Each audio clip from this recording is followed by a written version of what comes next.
دنیا میں موجود آج جتنی مقدس کتابیں لا کر کے دکھاؤ، کوئی بھی تحریف و تبدیل سے محفوظ آج تک نہیں، سب بدلی ہوئی ہیں، انہی لوگوں نے بدلا ہوا ہے، کوئی بھی محفوظ نہیں۔ اب قرآن پاک جو محفوظ ہے، ان کے پیٹ میں درد ہے، کہتے یہ ایک ہی چیز کیسے محفوظ ہے؟ اس کے لیے زبردستی شوشے چھوڑتے ہیں کہ یہ بھی ہو سکتا ہے خلیفاؤں نے گڑھ لیا ہوگا، ڈال لیا ہوگا اندر، اس میں داخل کر دیا ہوگا، تو یہ پاسیبلٹی پہ بات کرتے ہیں، ہو سکتا ہے، ہو سکتا ہے، ہو سکتا پہ تو ہم ان کو یہ کہہ سکتے ہیں آپ عورت ہو سکتے ہیں۔ السلام علیکم ورحمۃ اللہ وبرکاتہ۔ پیارے ناظرین، سب سے پہلے آپ حضرات کو رمضان المبارک کی مبارکباد۔ آج پہلا روزہ ہے اور ہم نے یہ سوچا ہے کہ آپ کو روزانہ مفتی سلمان اظہری کی ایک ویڈیو قرآن کی تفسیر کے بارے میں، قرآن کے بارے میں آپ کو دی جائے، تاکہ آپ کے اندر قرآن کی محبت اور قرآن کا علم آپ جان سکیں۔ کیونکہ رمضان کا مہینہ وہ مہینہ ہے کہ اس مہینے میں اللہ رب العالمین نے شہر رمضان الذی انزل فیہ القرآن، رمضان کے مہینے میں اللہ رب العالمین کو قرآن کریم کو نازل فرمایا۔ اس لیے ہماری یہ خواہش ہے کہ ہم آپ تک روزانہ قرآن کریم کی تفسیر پر آپ کو ایک ویڈیو پہنچائیں۔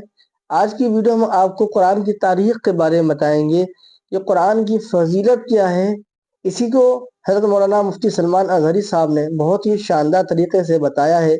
آپ حضرات سے درخواست ہے کہ آپ اس کو مکمل دیکھیں اور لوگوں تک پہنچانے کی پوری کوشش کریں۔ چلیے شروع کرتے ہیں حضرت مولانا مفتی سلمان اظہری کا یہ بیان، اس کے بعد انشاءاللہ بات کریں گے۔ ویڈیو کلپ آپ کی اسکرین پر۔ وَإِذْ قَالَ رَبُّكَ لِلْمَلَائِكَةِ إِنِّي جَاعِلٌ فِي الْأَرْضِ خَلِيفَةً، یاد کرو اے محبوب جب تمہارے رب نے فرشتوں سے کہا کہ میں ایک اپنا زمین میں خلیفہ بنانے والا ہوں۔ آدم علیہ السلام کی پیدائش سے پہلے کی بات ہے۔ اللہ نے فرشتوں سے کیا فرمایا کہ میں زمین میں اپنا ایک خلیفہ بنانے والا ہوں۔ یہ فرشتوں سے اللہ فرما رہا ہے۔ یہ واقعہ بڑا طویل ہے، میں اس کو پھر کبھی سناؤں گا، آدم علیہ السلام کی ولادت کیسے ہوئی، لیکن جملہ جاتا ہے اس زمانے میں بھی موجود رہا۔ جب ابھی آدم علیہ السلام کو پیدا نہیں کیا، ماء و طین، میں تو اس وقت بھی نبی تھا جب آدم علیہ السلام ابھی مٹی اور پانی میں گودے جا رہے تھے، اس وقت بھی میرے آقا نبی تھے۔ تو بہرحال جبرائیل امین علیہ السلام نے 3 مرتبہ سینے سے سینہ لگایا، چوتھی مرتبہ جب کہا اقرأ بسم ربک الذی خلق، تو میرے آقا نے پڑھا۔ آیتیں کہاں تک آئیں؟ علم الانسان ما لم یعلم، 5 آیتیں لے کر جبرائیل امین آئے تھے، 5 آیتیں۔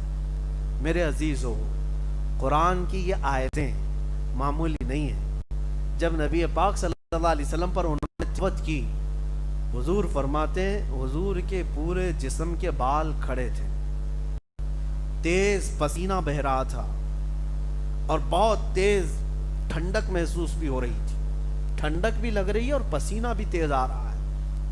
نبی پاک صلی اللہ تعالی علیہ وسلم اتر کر کے آئے غار حرا سے سیدھے ام المومنین خدیجۃ الکبریٰ کے پاس، اور ماں خدیجۃ الکبریٰ رضی اللہ تعالیٰ عنہ نے یہ کیفیت دیکھی تو پوچھا ہوا کیا آپ کے ساتھ؟ حضور نے فرمایا زملونی زملونی، مجھے جلدی چادر اڑا دو، کمبل اڑا دو، اس لیے کہ وحی کے اترنے کا جو اثر تھا وہ بہت سخت تھا۔ آپ سوچ سکتے ہیں میرا مولا خود قرآن میں فرما رہا ہے انا عرضنا الامانۃ علی السماوات والارض والجبال، ہم نے یہ امانت زمینوں کے سامنے رکھی، پہاڑوں کے سامنے رکھی، آسمانوں کے سامنے رکھی کہ تم لوگ اٹھا لو، فابین ان یحملنها، قرآن میں اللہ فرماتا ہے ان سبوں نے انکار کر دیا اٹھانے سے کہ ہم یہ نہیں اٹھا سکیں گے، یہ امانت ہم اٹھا نہیں سکیں گے، اور ڈر گئیں، واشفقن منها، اور پھر اللہ فرماتا ہے وحملها الانسان، اور انسان کامل نے یہ امانت اٹھا لیا۔ انسان کامل کون ہے؟ محمد رسول اللہ کی ذات۔ آپ سوچ سکتے ہیں جو امانت، جو بوجھ پوری زمین نہیں اٹھا سکی، پورا آسمان نہیں اٹھا سکا، پورے پہاڑ نہیں اٹھا سکے، وہ قلب مصطفیٰ تنہا اٹھا لیا۔ کس کو دیکھا یہ موسیٰ سے پوچھے کوئی، آنکھ والوں کی ہمت پہ لاکھوں سلام، جس کو بارے دو عالم کی پرواہ نہیں، ایسے بازو کی طاقت پہ لاکھوں سلام۔ اس نبی مکرم صلی اللہ تعالی علیہ وسلم نے وہ بوجھ اٹھایا تھا، امانت اللہ کی امانت جو پوری زمین کو اٹھانے کی طاقت نہیں. اور پھر دوسری جگہ سورہ حشر میں مولا نے کیا فرمایا؟ لو انزلنا هذا القرآن على جبل لرأيته خاشعا متصدعا من خشیۃ اللہ. اگر ہم قرآن کو پہاڑوں پر اتارتے اللہ کے خوف سے یہ ریزہ ریزہ ہو جاتے. ہم نے دیکھا ہے ابھی بدر کے میدان میں جو جنگ ہوئی تھی 17 رمضان المبارک کو، 313 صحابہ وہاں تھے، لیکن ان کی مدد کے لیے اللہ نے 5000 فرشتے اتارے تھے. تو علماء وہاں کے متعلق ایک بات بیان فرماتے ہیں، ایک پہاڑ ہے وہاں پر جس پر فرشتے اتارے گئے. اس پہاڑ کو دیکھا گیا تو بالکل ریت کا ایسا، باقی سارے پہاڑ پتھروں کے، کالے کالے پتھر، ایک پہاڑ بیچ میں ریت کا، واللہ عالم. لیکن فرمایا بزرگوں نے کہ یہ نوری مخلوق کے اترنے کی وجہ سے ریزہ ریزہ ہو، فرشتوں کے اترنے سے. باقی اللہ رب العزت جسے محفوظ رکھنا چاہے، یہ منقول بات میں آپ کے سامنے رکھ رہا ہوں. اور قرآن جس پر اتارا جاتا وہ تو پہاڑ بالکل ریزہ ریزہ ہو جاتا. میں کبھی یہی سوچتا ہوں پہاڑوں کے اندر اتنی طاقت نہیں کہ وہ قرآن کی امانت اٹھا سکیں، لیکن میرے مصطفیٰ کریم صلی اللہ علیہ وسلم نے وہ بوجھ اپنے قلب پر اٹھا لیا. اب آپ کو ایک بات بتا دوں، حضور صلی اللہ علیہ وسلم نے تو اٹھا لیا، ہم بھی تو تراویح پڑھا رہے، قرآن ہمارے پاس بھی، چھوٹے بچے ہمارے ہیں، قرآن پورا انہوں نے یاد کر لیا. کئی حفاظ یہاں پر الحمدللہ آج ہیں ہماری تراویح. میں اس کو اپنی خوشبختی سمجھتا ہوں کہ میرے پیچھے الحمدللہ سننے والے پورے حافظ قرآن بھی موجود ہیں. الحمدللہ 3 تو یہاں کھڑے ہیں، اور بھی ہمارے شاگرد بھی یہاں پورے حافظ موجود ہیں. ان کے سینوں میں بھی قرآن موجود ہے پورا. میں یہ پوچھتا ہوں تو کیا ان کے قلب، ان کے دل بھی پہاڑوں سے زیادہ مضبوط ہیں کہ انہوں نے بھی اٹھا لیا ہے؟ بات دراصل یہ ہے، میں اس کو ایک مثال سے بتاتا ہوں. کرنٹ جو ہے، بجلی ایک جگہ کہیں پر سٹاک کی جاتی ہے، جمع کی جاتی ہے، اور اس کے بعد محلے میں ڈائریکٹ والے جو وائر ہے اس سے آپ بجلی کو، اس کے بلب کو لگا کر کے دیکھو یا فین کو لگا کے، فوراً جل کے گر جائے گا، فوراً جل کر کے گر جائے گا. تو بجلی سٹاک جہاں ہوتی ہے وہاں سے پہلے محلے میں ایک ٹرانسفارمر رہتا ہے، اور اس میں کرنٹ آتا ہے اور بٹ جاتا ہے. اس کا پاور الگ الگ ہو کر کے جتنے پاور کی سپلائی کی ضرورت گھروں میں ہوتی ہے اتنے پاور کا کرنٹ آتا ہے. اس میں بھی 3 فیز تھوڑا ہائی پاور کا لائن لینی پڑتی ہے، لیکن جہاں سے کرنٹ جمع ہو رہا ہے ڈائریکٹ بڑا وائر کوئی بھی بلب کے لیے، فین کے لیے مفید نہیں. لگاؤ تو سب جل جائے گا، اڑ جائے گا. ٹرانسفارمر سے ٹرانسفر ہو کر کے جو پاور کم ہو کر کے آئے گا، پھر سارے بلب بھی روشن ہوں گے، فین بھی چلیں گے. تو یہ علم الہی سے اترا ہوا قرآن ڈائریکٹ یہ چھوٹے دلوں پر آ ہی نہیں سکتا. اللہ نے اپنے علم پاک کو سب سے پہلے قلب رسول پر اتارا. قلب مصطفیٰ نے یہ اٹھا لیا امانت، اور وہاں سے ٹرانسفر ہو کر پوری کائنات میں جتنے حفاظ ہیں سب کے سینوں پر جاتا ہے. اور ہر حافظ اگر آج قرآن کی امانت کو اٹھایا ہے تو وہ اس کی اپنی محنت نہیں، یہ مصطفیٰ کے بدولت اٹھایا ہوا ہے. نبی پاک صلی اللہ تعالی برکت ہے. اسی لیے سچ فرمایا بریلی کے امام نے، وہ جو نہ ہو تو اگر حضور نہ ہوتے تو پھر یہ امانت کا بوجھ نہیں اٹھا سکتے. جتنوں کے سینے میں ہے یہ سپلائی سیدھے مدینے سے ہو کر آ رہا ہے. ہمارے ایک استاد تھے، بزرگ استاد، وہ فرماتے تھے حافظوں کو آپ دیکھیں کبھی یہ تلاوت کرتے ہیں یا پڑھتے ہیں، قرآن پڑھتے ہیں، مدرسوں میں خاص طور پر جا کر کے دیکھیں ان کے یاد کرنے کا طریقہ. ہم کو کسی نے نہ بتایا اور نہ ہم نے کبھی شاگردوں کو یہ کہا کہ یوں یاد کرو، یاسین والقرآن الحکیم. یہ کیا ہے جھومنا؟ نہ ہم کو کبھی کسی استاد نے سکھایا تھا کہ جھوم کے پڑھنا چاہیے، نہ ہم نے کبھی کسی سے کہا. لیکن جاؤ کسی بھی مدرسے میں یہ بتایا نہیں جاتا ہے جھوم کر کے یاد کر، وہ خود ہی جھومتے رہتے ہیں. آپ اپنے گھر کا بچہ لا کر ہمارے مدرسے میں بٹھاؤ، 4 دن کے بعد وہ جھومنا نہ شروع کرے تو مجھ سے پوچھو. اگر قرآن پڑھنے کے لیے اس کو بٹھایا جائے تو وہ جھومنے لگے گا. یاسین والقرآن الحکیم انک لمن المرسلین. یہ منڈی ہلتی کیوں ہے؟ یہ شیک کیوں ہو رہا ہے؟ یہ پوری باڈی کیوں ہلتی ہے؟ اس کے متعلق ہمارے ایک بزرگ استاد ہیں، انہوں نے فرمایا تھا کہ جب قرآن کی پہلی آیتیں اتری تھی غار حرا میں، پہلی آیتیں اقرا سے لے کر علم الانسان ما لم یعلم تک، تو یہ 5 آیتیں جب اتری تھی تو میرے آقا کی پوری باڈی ہل گئی تھی. نبی پاک صلی اللہ تعالی علیہ وسلم جھوم گئے تھے.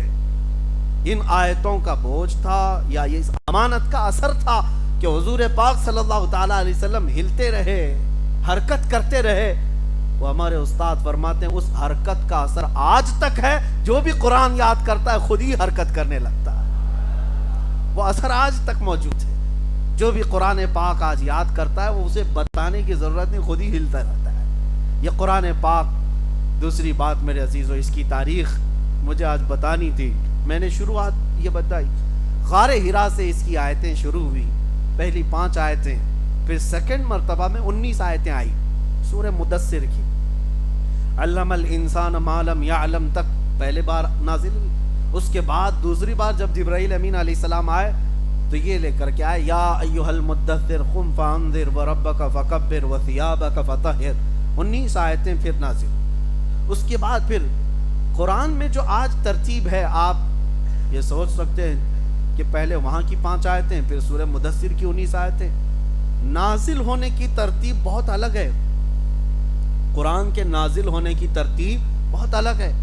آج جو ہم لوگ پڑھ رہے ہیں سورہ فاتحہ، اس کے بعد سورہ بقرہ، اس کے بعد آل عمران، یا جس طرح آیتیں ہیں، یہ جو آج ترتیب ہے تو کسی کے دماغ میں یہ نہیں آنا چاہیے کہ یہ بعد کی بنائی ہوئی ترتیب ہے، لوگوں نے اس کو اپنے انداز سے یوں جمع کر دیا. نہیں، نازل ہونے کے اعتبار سے حضور اکرم صلی اللہ تعالی علیہ وسلم جب لکھواتے تھے قرآن، کاتبان وحی جو صحابہ تھے، کئی صحابہ تھے، کچھ چمڑوں پر لکھتے تھے، کچھ پتھروں پر لکھتے تھے. نبی پاک صلی اللہ علیہ وسلم خود فرماتے اس آیت کو یہاں لکھو، اس آیت کو یہاں لکھو. تو حضور اکرم صلی اللہ علیہ وسلم خود بیان فرماتے، اسی اعتبار سے یہ سورتوں کی ترتیب بھی رکھی گئی اور آیتوں کی ترتیب بھی رکھی گئی. یہ ہماری بنائی ہوئی نہیں ہے. اس لیے کہ میں کل ہی ایک پاکھنڈی کسی پنڈت کو سن رہا تھا، وہ کہہ رہا تھا کہ قرآن میں ایک خلیفاؤں نے گھسپیٹ کیا ہے، داخل کر دیا ہے، اور اس اعتبار سے قرآن بھی کوئی اپنے اوریجنل صورت میں تھوڑی نہ ہے. وہ ایسا ہے، کوبڑا ہمیشہ یہ سوچتا ہے کہ پوری دنیا کوبڑی رہے. بیچارے کے پاس تو کوئی ڈھنگ کی چیز ہے نہیں. اگر کوئی چیز پیش کرے تو کتابوں کا کوئی اتا پتہ نہیں. بہت ساری کتابیں، میں چیلنج کے ساتھ کہتا ہوں، دنیا میں موجود آج جتنی مقدس کتابیں لا کر کے دکھاؤ، کوئی بھی تحریف و تبدیل سے محفوظ آج تک نہیں. سب بدلی ہوئی ہیں، انہی لوگوں نے بدلا ہوا ہے، کوئی بھی محفوظ نہیں. اب قرآن پاک جو محفوظ ہے، ان کے پیٹ میں درد ہے.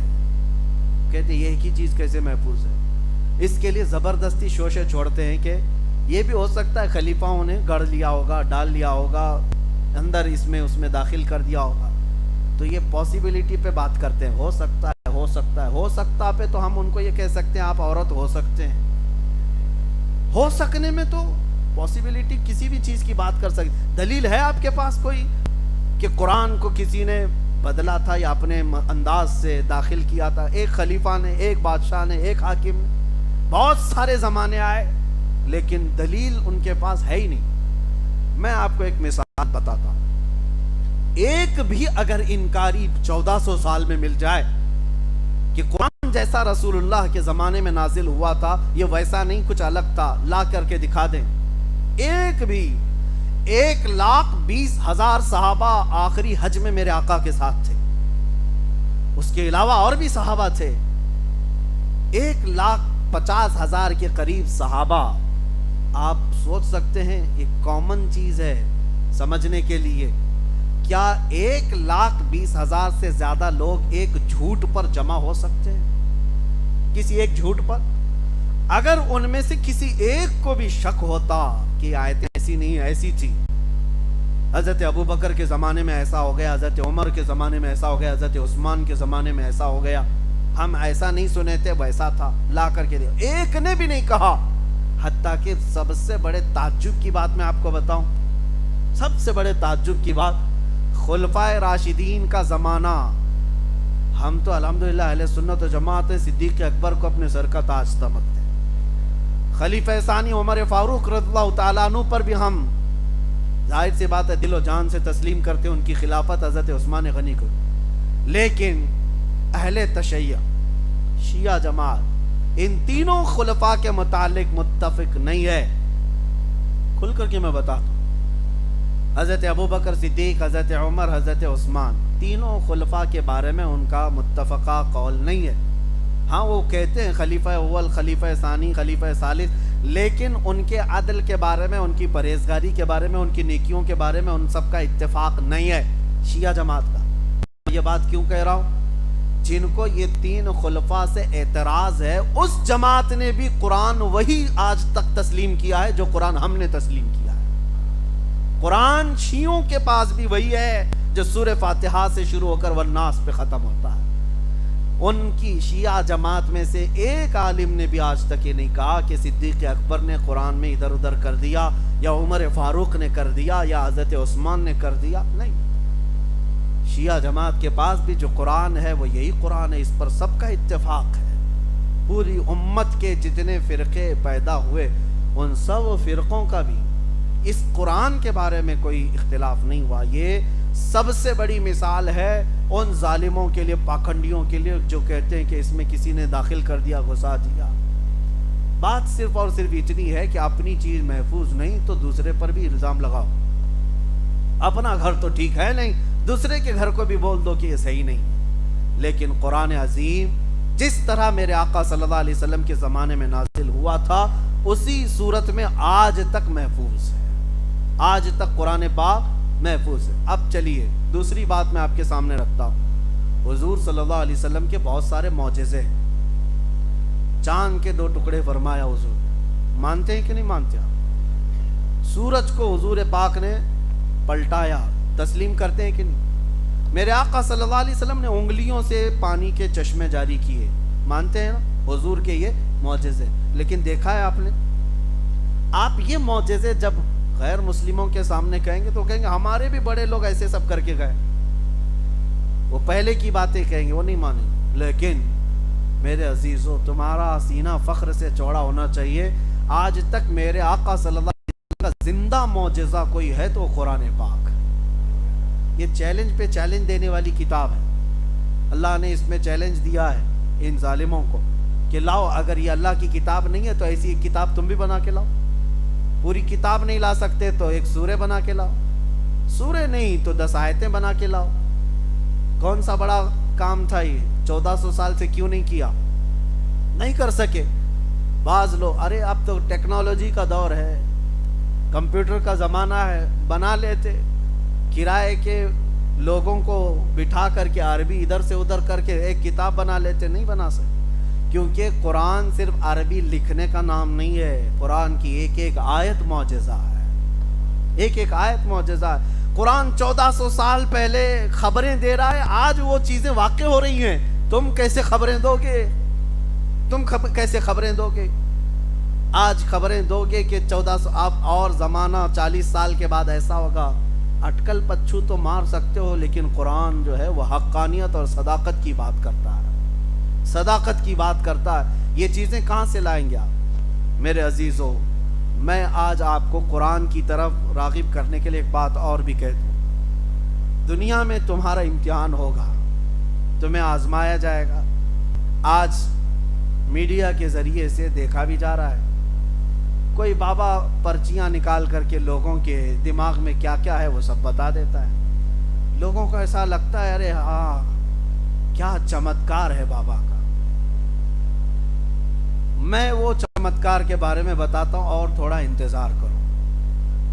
اللہ تبارک و تعالی ہر چیز کو واضح کر کے سامنے لاتا ہے، انتظار کرو۔ لیکن ایمان والوں کے لیے امتحان یہ ہے، تم دنیا میں کسی چمتکار کو دیکھ کر کے گرویدہ مت ہو جانا، میاں یہ تو بابا ہے، بھی دجال آنا باقی ہے، یہ تو پرچی دکھا رہا ہے، دجال تو بارش برسا کے دکھائے گا۔ یہ تو ابھی نام بتا دے تمہارے چاچا کے، تمہارے بھتیجوں کے، دجال تو زمین سے پودے نکال کر دکھا دے گا، بلکہ وہیں مارے گا، وہیں زندہ بھی کر کے دکھائے گا. یہ تو میرے آقا نے پہلے سے فرمایا. تو کیا ایسی حرکتیں کر کے دکھا دینے پر تم فوراً آمنا صدقنا کہو گے؟ نہیں، میرے آقا نے فرمایا اس وقت ایک سچا مومن یہی کہے گا اللہ ربی یحیی و یمیت، میرا رب اللہ ہے، وہی زندگی دیتا ہے، وہی موت دیتا ہے. آنکھوں پر پٹی تو پڑ سکتی ہے، شعبدہ بازی ہو سکتی ہے، جادوگری تو دنیا میں موجود ہے، تمہاری نظر بندی تو ہو سکتی ہے، لیکن حقیقت میں اشیاء کو بدلنا صرف اللہ کی قدرت ہے. اسی لیے میرے عزیزو، قرآن کی سچائی پر یقین رکھو، تمہیں ادھر ادھر جانے کی ضرورت نہیں، یہ اللہ کا کلام کافی ہے.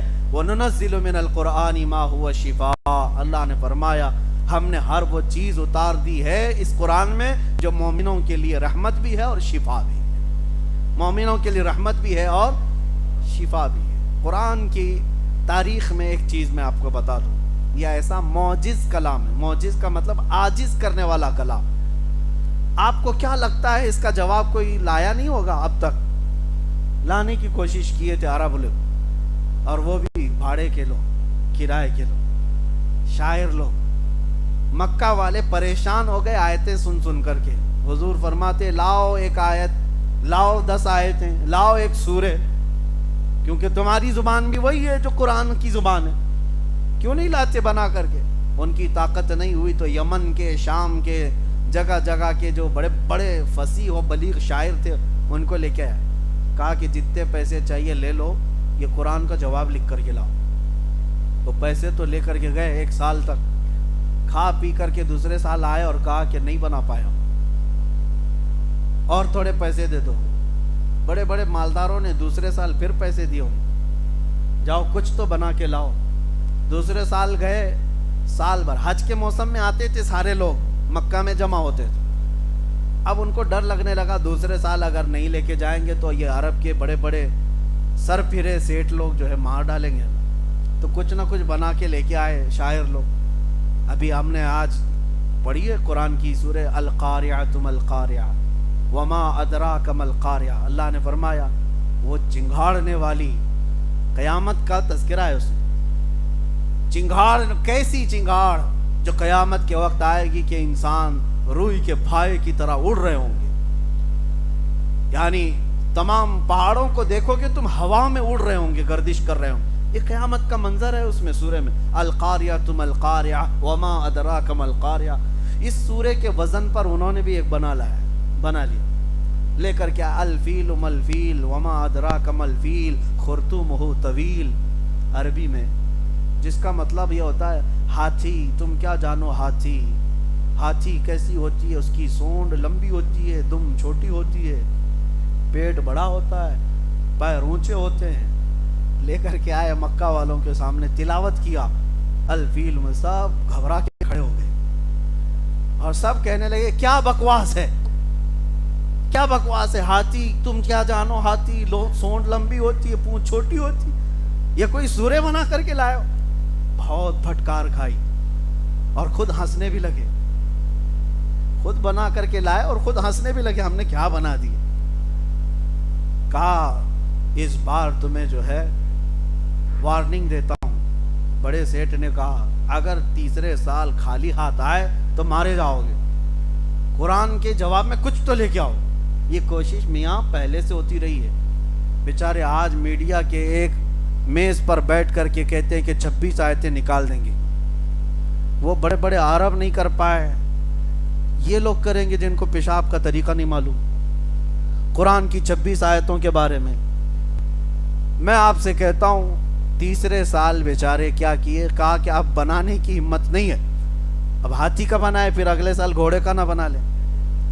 بناتے نہیں. قرآن میں کچھ اگر نقص ہے، عیب ہے تو اس کو ڈھونڈ کے لے جاتے جو عربی گرامر سے گرے ہوئے. تو 4 لفظ ڈھونڈ کے لائے، وہ 4 لفظ قرآن کے اندر کے ڈھونڈ کے لائے کہ یہ عرب وہ نہیں بولتے، ایسی بات قرآن میں آئی ہے، فصیح نہیں ہے، فصیح عربی سے گری ہوئی چیز. وہ کیا تھے؟ 4 لفظ تھے. حضوا، حضوا کا مطلب ہوتا ہے مذاق، لیکن قرآن میں حضوا عرب لوگ اس کو استہزاء کہتے تھے. قرآن میں دوسرا ایک لفظ استعمال ہے وہ کبار، بوڑھے کو کہتے ہیں، لیکن عرب لوگ کبار نہیں کبیر استعمال کرتے تھے. اور قرآن میں ایک لفظ استعمال ہے عجاب، عرب لوگ عجاب نہیں عجیب استعمال کرتے. عجیب و غریب چیز کو قرآن میں عجاب آیا ہے تو کہنے لگے ایسے ورڈز آئے ہیں قرآن میں جو عرب یوز نہیں کرتے. عرب لوگ جو یوز کرتے ہیں وہ فصیح زبان ہوتی. لشیء ہے، لشیء ہونا چاہیے. 4 غلطیاں ڈھونڈ کے لائے اور جب وہ آئے تو مکہ والے خوش ہو گئے، چلو کچھ تو لائے 3 سال پیسے کھا کر کے. حضور کے پاس وہ آئے، حضور سے کہا کہ دیکھو محمد صلی اللہ علیہ وسلم، ہم نے تمہارے اس کلام قرآن سے 4 ایسی غلطیاں نکالی ہیں جو عرب لوگ استعمال نہیں کرتے، عربوں کے درمیان یہ رواج نہیں ہے. حضور نے فرمایا میں تم سے نہیں بات کرتا، ہمارے اور تمہارے درمیان فیصلہ کرنے کسی بڑے بوڑھے آدمی کو لے آؤ جس کی زبان دانی پر سب کا اتفاق ہو، سب اس پر اتفاق کر. تو اس زمانے میں 96 ایئر کا ایک بوڑھا تھا جو پہاڑوں پہ رہتا تھا. اس کی زبان ایک دم اوریجنل زبان، بالکل پیور عربی، کیونکہ کبھی وہ لوگوں سے ملنا جلنا نہیں، اپنی زبان کی حفاظت کے لیے بیچارہ بوڑھا پہاڑوں پہ رہتا تھا. ان مکہ والوں نے کہا ہم اس کو لے کے آئیں گے، وہ استاد فیصلہ کرے گا. حضور نے فرمایا لے آؤ اس کو لے کر کے آئے. جب وہ بوڑھا آیا تو حضور بیٹھے ہوئے تھے. بڑے لوگوں کے آتے ہی تعظیم کی جاتی تھی، حضور کھڑے نہیں ہوئے، حضور بیٹھے رہے. وہ بوڑھا دیکھتا رہا اور آ کر کے حضور کے سامنے بیٹھ گیا تو حضور کھڑے ہو گئے. جب وہ بیٹھا حضور کھڑے ہو گئے تو وہ گھبرا کے وہ بھی کھڑا ہو گیا. حضور پھر بیٹھ گئے، وہ پھر بیٹھ گیا. حضور نے فرمایا یہاں نہیں، یہاں بیٹھو بازو. اس کو وہاں سے اٹھائے بازو میں بیٹھے. اس کے بعد پھر حضور نے فرمایا نہیں نہیں ادھر نہیں، ادھر بیٹھو. 96 سال کے بوڑھے کو اٹھاؤ بٹھاؤ، ویسے ہی بوڑھے سٹیا جائے. وہ بیچارہ ادھر سے ادھر، ادھر سے ادھر کیا، غصے میں آ گیا. غصے میں آ کر کی جو اصلی زبان ہوتی وہی نکلتی. اس نے کہا یا محمد اتتخذنی حضوا وانی شیخ کبار وان ھذا منکم لشیء عجاب. وہ 4 غلطیاں جو یہ پکڑ کے لائے تھے، وہ بوڑھا وہی 4 باتیں بول رہا تھا. وہ کہہ رہا تھا اے محمد تم میرا مذاق اڑا رہے ہو. حضوا کا لفظ اس نے استعمال کیا. کہا انی لشیخ کبار، میں تو کبار بوڑھا آدمی ہوں. وَإِنَّ هَذَا مِنْكُمْ لَشَيْءٌ عُجَابٌ، اور ایسی حرکت آپ جیسے آدمی سے بہت عجیب ہے. اس نے نہ عجیب کہا، نہ کبیر کہا، نہ استہزاء کہا. اس نے کہا حضوا، عجاب، کبار. جو عرب لوگ غلطیاں پکڑ کے لائے تھے کہ عربی لوگ استعمال نہیں کرتے، یہ بوڑھا سٹیا کر وہی لفظ استعمال کر رہا ہے. حضور نے ان کی طرف دیکھا اور کہا جس کو فیصلہ کرنے لائے تھے وہی 4 باتیں تو کہہ رہا ہے. جس کو تم کہہ رہے ہو کہ قرآن کی فصیح زبان نہیں ہے، تو سب سے بڑا استاد وہ استعمال کر رہا ہے. بیچارے شرما کر منہ جھکا کر چلے گئے. قرآن کا جواب اس وقت بھی نہ لا سکے تھے. حضور کے زمانے میں ایک اور چیز ہوتی تھی. شاعر لوگ، شاعروں کا رواج تھا، جو سب سے اچھی شاعری کرتا تھا اس کی شاعری خانہ کعبہ کے پاس لا کر لٹکا دی جاتی. اور چیلنج ہوتا تھا اس سے اچھی شاعری اگر کوئی لکھے گا تو یہ پرانی والی نکال دیں گے اور نئی والی پھر لگائیں. عربوں میں فیصلہ ہوتا تھا بیٹھ کر. تو کعبے کے دروازے کے پاس جس کی شاعری لٹکی ہے وہ سب سے عمدہ شاعری عربی میں، شعر و شاعری کا رواج. ایک دن حضور صلی اللہ علیہ وسلم نے لکھوایا سورہ کوثر کو، انا اعطیناک الکوثر فصل لربک وانحر ان شانئک هو الابتر. 3 آیتیں بس لکھوا کر کے کعبے کے پاس لٹکا دیا اور کہا کہ جو اس سے بہتر لکھ کر کے لائے گا یہ نکالا جائے گا اور نیا لگایا جائے گا. اب عربوں کو پتا تھا اس کے معنی کیا ہیں، اور یہ 3 آیتیں نہیں ہیں ہمارے اور آپ کے لیے، ہم اجنبی ہیں عربی سے، لیکن عربی لوگ جانتے ہیں اس میں کتنا سمندر بھرا ہوا ہے معنوں میں. دیکھتے رہے دیکھتے رہے. پھر اس زمانے میں بھی انہوں نے بہت بڑے شاعر کو پکڑ کر لا کر کہا اس کا جواب لکھو، اس کو اترواؤ کعبے سے. وہ آیا، دیکھا، غور سے پڑھا، انا اعطیناک الکوثر فصل لربک وانحر ان شانئک هو الابتر. اپنی طرف سے نیچے لکھ کر کے لگایا ما ھذا کلام البشر. کہا کہ یہ بشر کا کلام ہو ہی نہیں سکتا. اس نے کہا میں کیا شاعری لکھوں، یہ جو کلام ہے یہ بشر کا ہو ہی نہیں سکتا. اس کے بعد سے آج تک کعبے پہ لٹکانے کا رواج ہی ختم ہو گیا. قرآن کے آنے کے بعد پھر کوئی فصیح زبان اس کا مقابلہ نہیں کر سکی. یہ میرے رب کا کلام سچا اور میرے مصطفیٰ کا سچا معجزہ ہے. مجھے حیرت اس بات کی ہے کہ ہماری قوم اس سے غافل ہے، اس قرآن پاک سے. اس کے ترجمے، معنی، تفسیر تو دور کی بات، پڑھنا نہیں آتا لوگوں کو. میتوں پر پڑھتے، ابھی رمضان میں جھٹک کر کے نکالے ہوں گے کہ پڑھنا ہے. لیکن میرے عزیزو، اس قرآن کے ساتھ اتنی ناانصافی کرتے رہو گے تو ہدایت کیسے پاؤ گے؟ درس قرآن اگر ہم نے نہ بلایا ہوتا، یہ زمانے نے زمانہ نہ دکھایا ہوتا. وہ زمانے میں معزز تھے مسلمان ہو کر، آج ہم خار ہوئے تاریک قرآن ہو کر. ہم قرآن چھوڑ کر کے خار ہوئے. اتنا علم اس کے اندر ہے. میں نے اب تفسیر کے لیے جو اس سال مزاج بنایا تھا، تو دیکھا آپ لوگوں نے کہ حضرت مولانا مفتی سلمان اظہری صاحب نے کتنی شاندار طریقے سے قرآن کی تاریخ بتائی ہے، اور قرآن کا نزول رمضان کے مہینے میں کیوں ہوا، اور رمضان کی فضیلت کے بارے میں کتنا شاندار زبردست بیان دیا ہے. آپ اس کو دوسرے لوگوں تک ضرور شیئر کریں تاکہ اور لوگ بھی اس بیان سے فائدہ اٹھا سکیں اور قرآن کے علم کو جان سکیں. ملتے ہیں کسی نئے بیان یا کسی نئے اپڈیٹ کے ساتھ. السلام علیکم ورحمۃ اللہ وبرکاتہ.